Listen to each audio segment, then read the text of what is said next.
Hey, it's time for another Heckman How-To, a quick review for the library tools and resources you need for college-level research. Today, let's talk about finding newspapers. Now, why do we want to find newspapers exactly?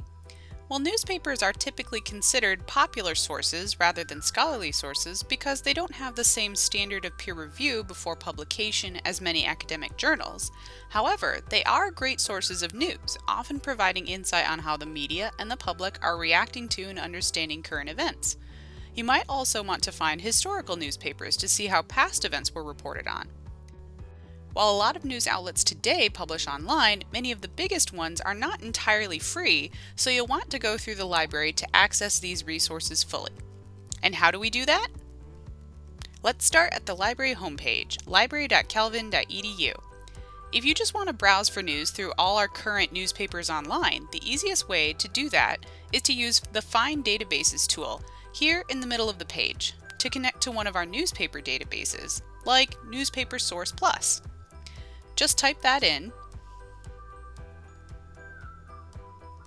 and you'll be directed to the database, where you can search for specific publications, headlines, dates, and locations around the world. For example, maybe I'd like to see how COVID-19 was reported on last year versus this year. Going back to the library homepage, let's look at a database for historical newspapers, like Chronicling America. This collection from the Library of Congress allows you to search historic American newspaper pages from 1777 to 1963, or use the U.S. newspaper directory to find information about American newspapers published between then and now. It's a great primary source for historical research. These publications were created at a particular point in the past, which offers us authentic insight into what people really thought, said, and did then. For more on primary sources, check out our 2 videos about that.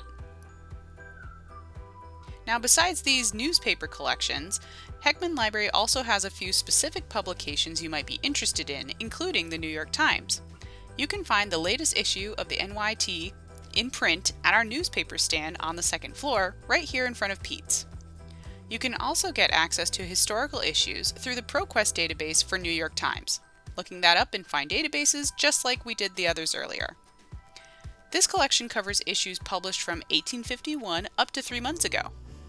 It's good for finding sources, maybe for a retrospective study on, say, how vaccines have been historically discussed in the New York Times. And finally, for the most current issues of the New York Times, Heckman is now offering free personal subscriptions. To sign up, you'll need to use a different database, New York Academic Pass. Once you're directed to the site, you just need to select your school, Kelvin University and Seminary.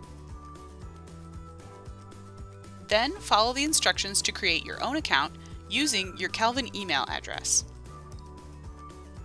Just so you know, if you already have an account attached to your Kelvin email, this won't work and you'll need to cancel your previous account first before you can set up this free account. And there you have it, my own personal subscription of the New York Times, made free through Heckman Library.